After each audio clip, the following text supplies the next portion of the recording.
Hi, the Tyke from Groovy Entertainment. Today we got another book on tape to play for you. Today's book is The Village for 1982, so let's get started.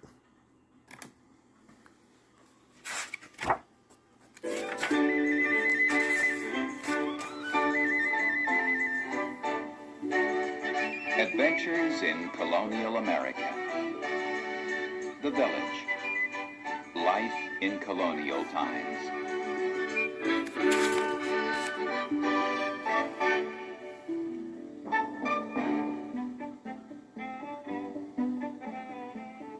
The little village of Glen Creek began like many other colonial towns of New Jersey, or West Jersey as it is often called. In 1715, a group of settlers arrived from Scotland. They set up their small homes and shops on the banks of the stream that wound through the fertile farmland. Some English and Irish colonists followed. Now, in 1730, the village has become a center for the farmers in the area. They travel to Glen Creek for their milling, coopering, and other needs. About an hour's travel downstream, the creek itself empties into the Delaware River. There the rivermen load their boats with farm produce and grain. They float these goods down to Trenton Falls and then to the market in Philadelphia. As in any colonial town, the people of Glen Creek depend on one another. If they don't have something they need, they cannot send off to the big city or back to England or Scotland to get it. They make almost everything they use. They have to. And so everybody works, men and women and some children too. They work long, hard hours, some in the fields, some in the houses, some in the mill, some in the shops. They all work together, and that's why Glen Creek is growing.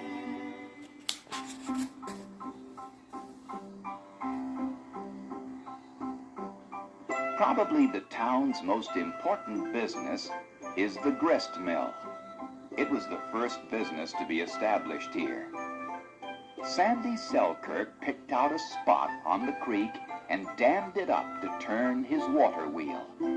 Then farmers from all around began to come to Sandy's grist mill to grind their grain. Soon, other shops opened up nearby, and before long, Glen Creek became a village. But it all began with Sandy's grist mill. The mill's water wheel harnesses the power of the creek and uses it to turn the huge stones of the grist mill. The mill has only one pair of grinding stones. That's all the water power Sandy can get from Glen Creek. The granite mill stones were dug out of a nearby hillside. They sit one on top of the other with a spindle or axle through them. The bottom stone, called the bedder, does not turn. The top stone, called the runner, turns and grinds against the bedder. When grain is placed between the two stones, it is ground into fine flour. When Sandy first set up his mill, it was out of doors. But in the winter, when the creek froze, the water wheel would not turn. So Sandy built a shed right over the mill. That keeps the water from freezing.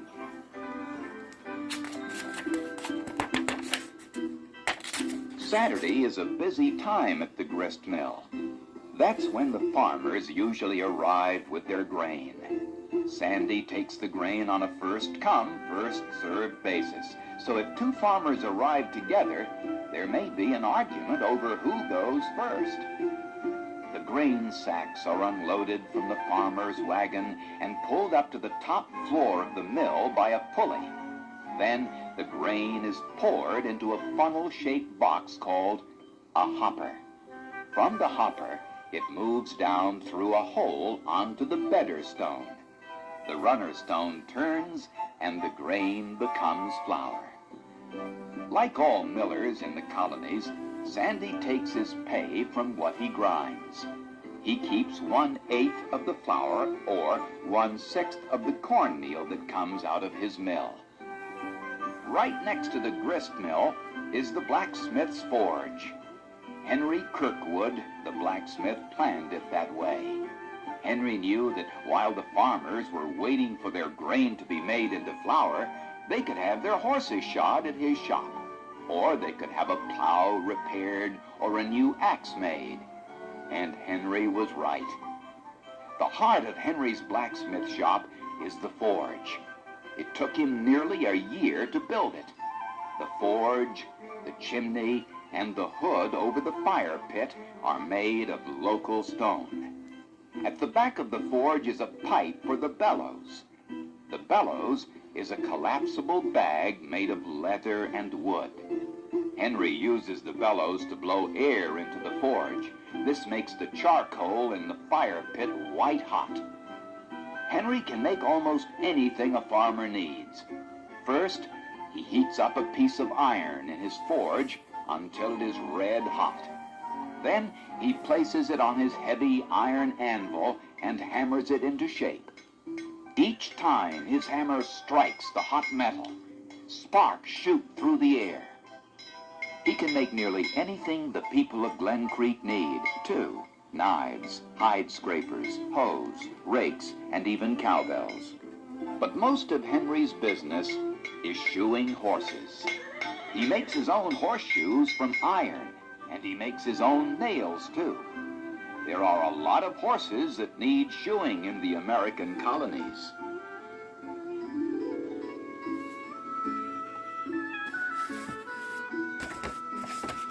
Most of the other businesses of Glen Creek are in the center of the village on High Street.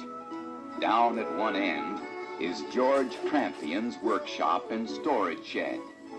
George is a housewright, or carpenter. A housewright makes and builds frames for a house. George certainly does that. But in a small town like Glen Creek, he does lots of other things too. He is a joiner. He joins wood together into things like cupboards and staircases. He makes his own paint and his own furniture, but house framing is what he does best. When George is ready to build a house, he picks the best oak trees he can find for lumber. Glen Creek doesn't have a sawmill, and the nearest one is 30 miles away. So George and his apprentice must chop the trees into timbers. The axes they use were made on Henry Kirkwood's forge. When the timbers have all been cut, George and his apprentice lay them out on the ground and join them. Nails are very expensive, so George makes his own. Actually, his apprentice makes them. They are called trunnels, and they are made from hardwood, like hickory. When George joins the posts and beams of the house together, he nails them with trunnels. Then George and his workers have a house raising. The men use long poles called pikes to push up the whole frame. Soon the frame of the house is standing. Then George must stiffen it by adding braces. He fills in the spaces between the posts with rough bricks and mortar. The frame is usually covered with clapboards. Next come the peak frames and rafters. Then the apprentice cuts shingles for the roof. And in just a few days' time, there stands a brand new home.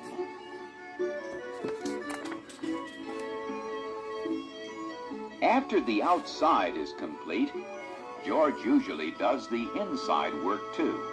He builds the walls for the rooms, and he adds the windows, sashes, and stairs. Like the miller, the carpenter doesn't usually get paid for a house in cash. There is very little cash money in such a small town. The housewright usually takes his fee in country pay. It may be smoked hams or farm crops or tanned leather. Sometimes it takes the new homeowner years to finish paying the housewright. Down from George Crampion's workshop, past the schoolhouse, is the cooper's shed. Angus Mull is usually in there, hard at work. He is one of the busiest of the workers in Glen Creek because he is the only cooper for 40 miles around. Coopers make pails and kegs and tubs and barrels, and farmers need lots of them. Angus makes two kinds of barrels. Wet barrels are for storing cider, syrup, molasses, and other liquids. Dry or slat barrels are for storing grain, apples, flour, or cornmeal. The staves of a barrel are the most important part.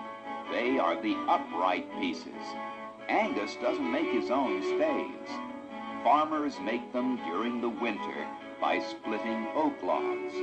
In return for the staves, the farmers pay a lower price for the barrels they buy from Angus. Angus uses thin oak staves for dry barrels and thick staves for wet barrels. He must shape them properly before they can be used. A stave must be broad in the middle, tapered at the ends, and slightly curved. If the staves aren't curved, the barrel won't bulge in the middle the way it should.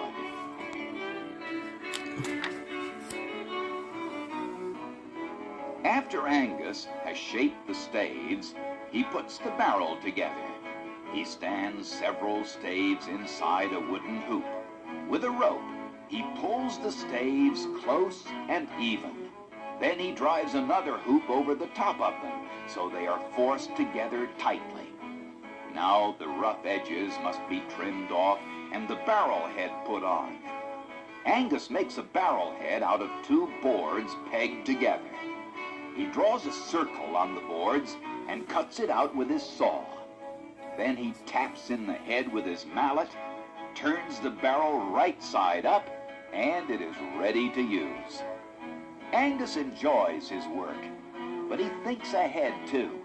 He believes that one day barrels will be made with iron hoops instead of wooden ones. Iron, he says, will make the barrels much stronger. Right across from the cooper's shed is where John Selkirk spends his time. John, who is Sandy's brother, is the village potter.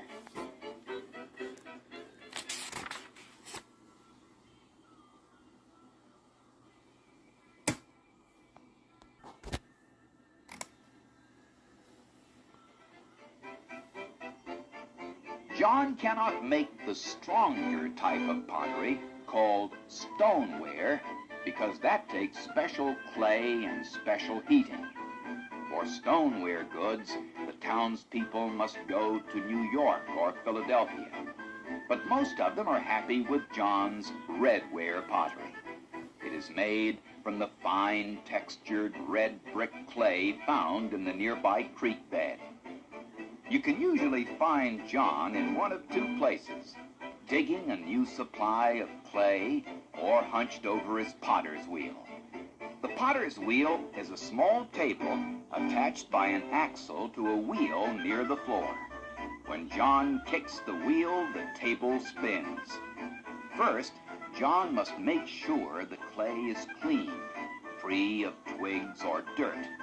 This is pure clay, which would crack when heated. So he tempers it, or makes it stronger by adding 1 part white sand to 4 parts clay. Then the mixture must dry for at least a week. Next, John beats it into a wet, soft mass to get rid of any air bubbles. Then it's ready for the potter's wheel. The wheel spins around, and John begins to shape the clay into a bowl, or a plate, or a pitcher. He is an artist at work. When the piece is finished, it is put out to dry on a drying board. When the bowl or pitcher is dry, it must be fired in an oven called a kiln. The pottery stays in the kiln for a day or so over a hot wood fire. Then the kiln must cool very slowly, otherwise the pottery will crack. When the pottery is cool, John glazes it or covers it with a mixture of sand, water, and red lead. When the glaze is dry, the pieces are put back into the kiln and fired again. Now the pottery is ready to be used.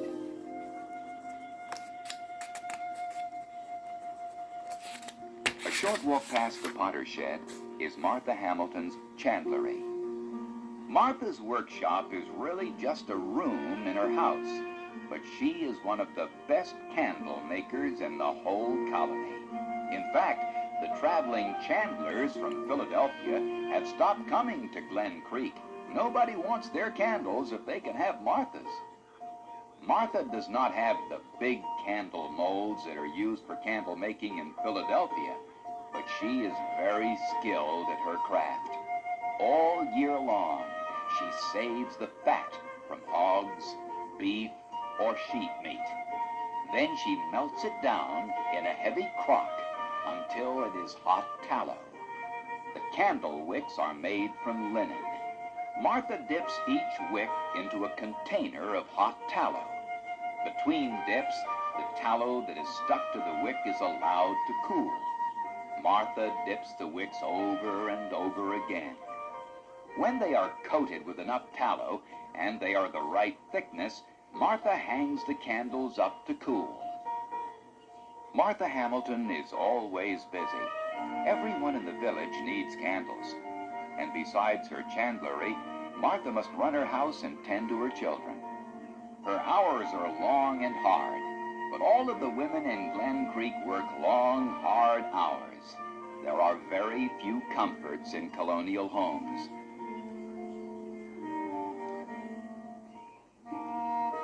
Not far away from Martha Hamilton's is St. Andrew's Church in the center of Glen Creek. Reverend Isaac Tate is one of the village founders. He sailed from Scotland with the Selkirks and others. The Reverend holds Sunday services and Wednesday night Bible classes. And of course, he sees to weddings and christenings and funerals too. There is one other very important business in the village of Glen Creek.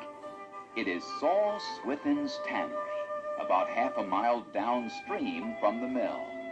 The reason it is so far away from the town is because the odor of Saul's tanning vats and drying racks can be overpowering. Even so, if the wind is blowing in the right direction, the whole town can smell the tanner at work. Nearly everyone in a colonial town needs leather. Farmers need boots. Craftspeople need work aprons. Men, women, and children need shoes, belts, saddles, and harnesses. They keep Saul hard at work.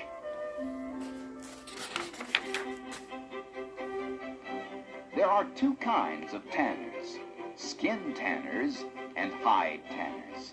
A skin tanner works with skins of pigs or sheep or deer. There is a skin tanner in the next county. Saul is a hide tanner. He works with the hides of oxen, horses, and cows. When a customer brings a hide to the tannery, Saul splits it down the middle and scratches the customer's initials on it. Then he soaks it in water to soften it. Next, he throws it on a stack of other hides. After a few days, he scrapes the hide to get rid of the hair. A tannery uses lots of water. That explains why Saul built his tannery right on the creek.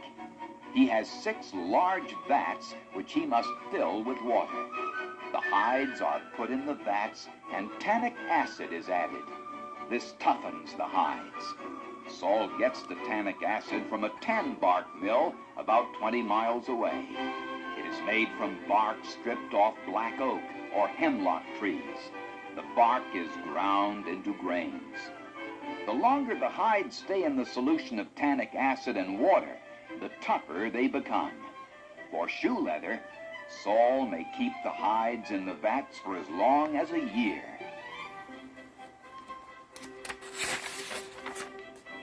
How does Saul know when the hides are ready to come out of the vats?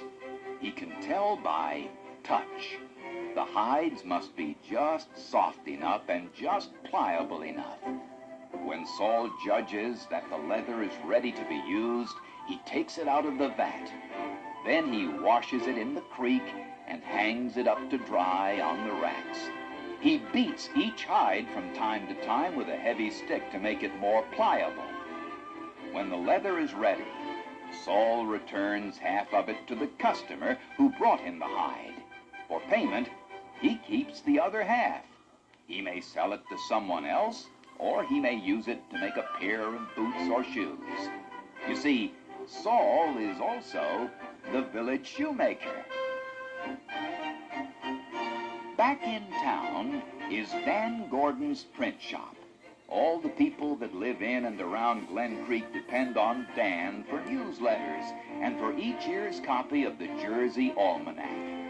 The almanac is filled with all sorts of information. It forecasts the weather. It lists the arrivals and departures of ships, ferries, and coaches. And it tells the farmers the best times for planting and harvesting crops.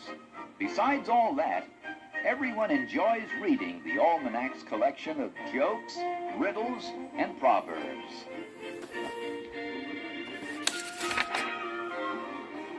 A lot of work goes into every piece of paper that Dan Gordon prints.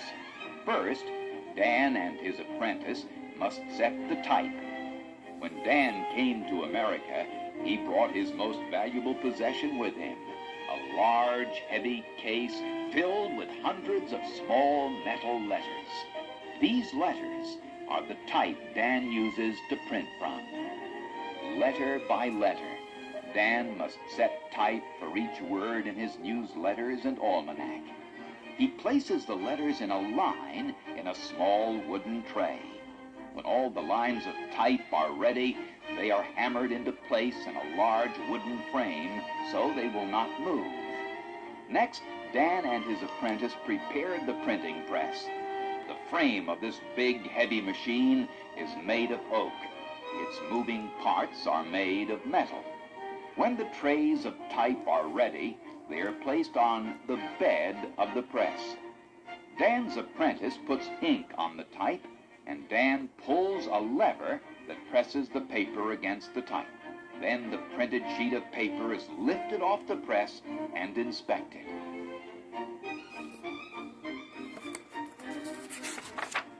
So Dan's work is really several jobs. He is a writer, typesetter, proofreader, and printer. But it is not unusual that Dan does more than one job. Lots of villagers do something else on the side. This is the only way to get things done in colonial America. When Sandy Selkirk is not milling, he and his wife run a small bakery at the side of the grist mill. In his spare time, John Selkirk glazes windows for George Crampion's houses. If George is not working on a house, he is busy building stone walls or steps. When the school teacher is sick or away, Martha Hamilton fills in. Saul Swithin is both tanner and shoemaker. Henry Kirkwood, the blacksmith, is also the veterinarian and the dentist. And Angus Mull, the cooper, built a small ferry boat in his spare time last year. So when he is not busy making barrels, he ferries people back and forth across the Delaware River.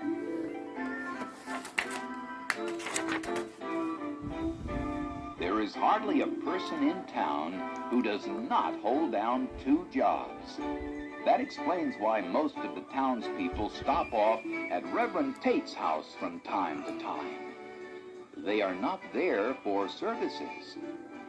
It seems that when he came over from Scotland, the Reverend brought a fine set of steel scissors with him. So in his spare time, Reverend Isaac Tate is Glen Creek's favorite barber.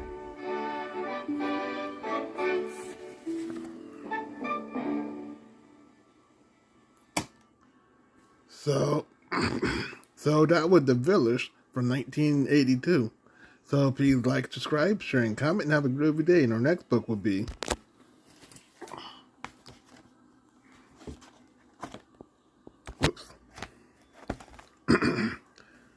the Boston Tea Party.